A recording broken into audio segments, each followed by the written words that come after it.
What if I told you I think I found one of the best books I have ever read so far? I'm just saying. So if you don't know, my name is Toni, and on this channel I bring you productivity, mindset, as well as personal development tips on this channel. So if that entices you in any way, make sure you hit the subscribe button and join the crew. I'm just saying. So just keep watching to see my review on this book. So this book is We Should All Be Millionaires, okay? And it is a guide, a woman's guide to earning more, building wealth, and gaining economic power. And it's by Rachel Rodgers. So pretty much, I'm not gonna do like a book review to tell you like everything, you know, in the book. Nah, go buy the book. But what I'm gonna do is tell you points that stuck out to me, how I plan to implement it in my life, and yeah. I'm just saying, if you know, like book reviews, they're kind of like, yeah, this section was this, and then this section was that. I really enjoyed this section. Nah, not on this channel, not happening.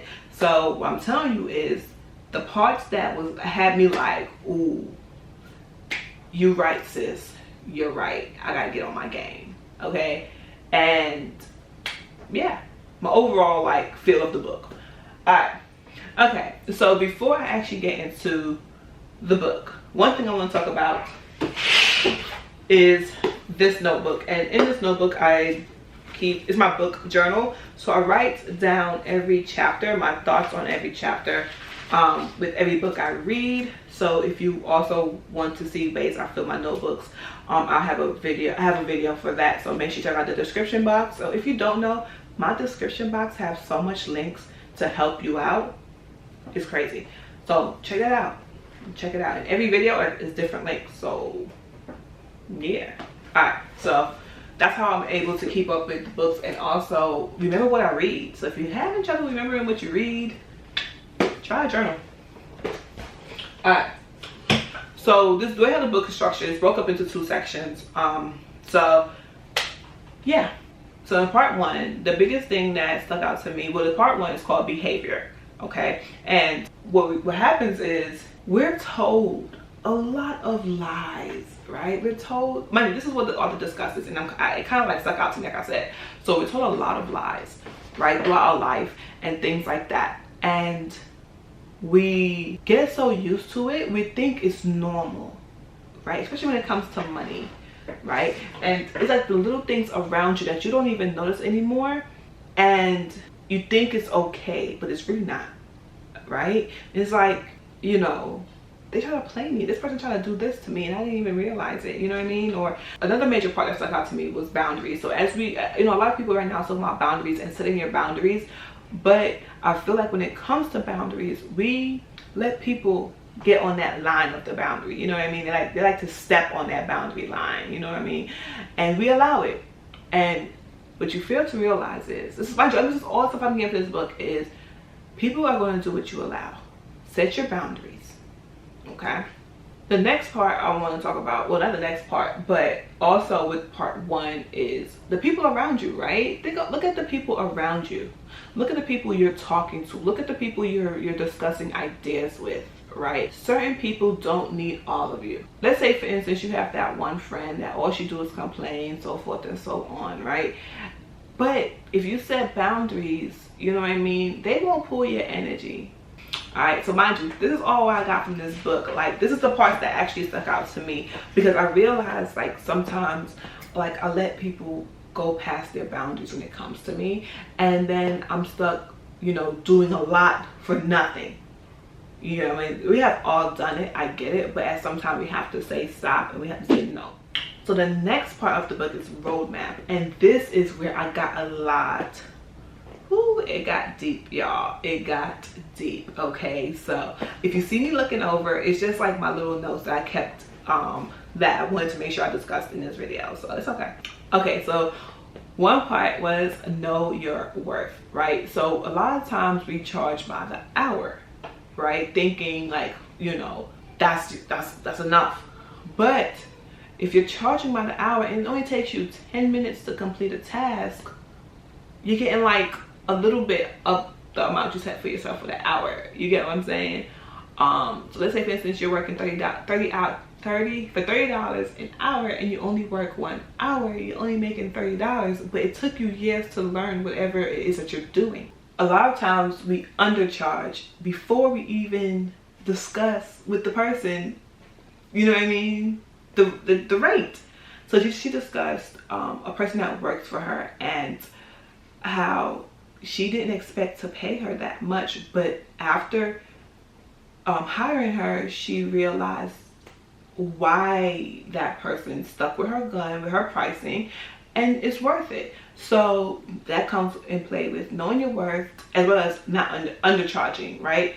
So sometimes we have to stick with it. Like, this is my price and it is what it is, right? This is the price and I'm not going to undercharge myself. Sometimes we undercharge ourselves before we even, you know, say the price. So I caught myself doing that when it comes to video editing and my clients. I caught myself doing it, so I had to stop. So that part stuck out to me because I was undercharging before I even set the price, and I was basing my price off of somebody that might not have as much experience as I do. Okay, so how many times, of course, you know, in this book she discussed imposter syndrome. I feel like so many people do discuss imposter syndrome, but this in the book she broke it down, and the whole time I'm reading that section I was like, yes, that's me. Yep, I've been through that. I've been through that, right? If you ever go through a book and they are hitting all of your points, that's a good book. But she discussed imposter syndrome, and she was saying that at times we psych ourselves out before we even start, right? And we don't even start. So we hype ourselves up, then we psych ourselves out, and we don't even start. So when it comes to pricing and things like that, you have to think of what can I offer that's valuable? So yeah, you can offer something that everyone else is offering, but what makes you so different, right? You have to know what makes you valuable and makes your products valuable. So she discussed that. What makes you, or what you offer, valuable? Why would someone buy from you and not from the other person? How can you show your value? So this part, when I first saw the name of the chapter, I was kind of like, this ain't gonna apply to me. It's called teams. So in that part, she was discussing teams and how important a team is, and I was like, that don't apply to me because I don't have no money to hire a team, right? I just don't. But it's not about hiring someone all the time.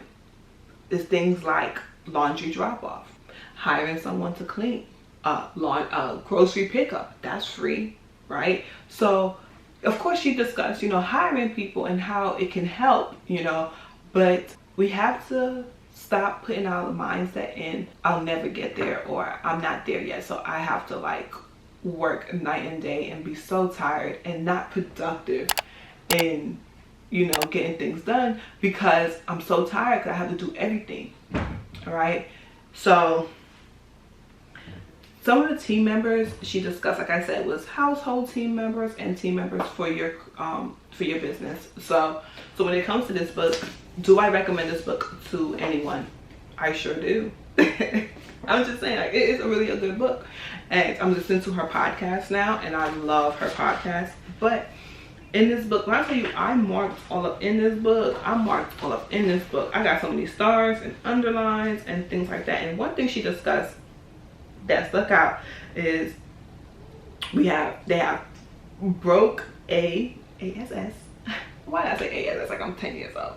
So we have BAD decision, which is like broke ass decisions, and then they have MDD, which is $1 million decisions. So she kind of has a chart. You probably can't see it because of the lights, but it's a chart in here. Left hand side is the BAD decisions, and the other side is MDD decisions, you know what I'm saying? And that is like things that we do.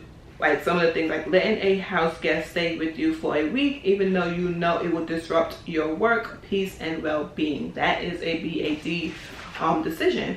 So she has a lot of sections where it breaks down little things that you may be doing now, you know what I mean, that it's not good. But yeah, we have to stop letting imposter syndrome take over, and we have to be making better decisions and get a system going and get a team.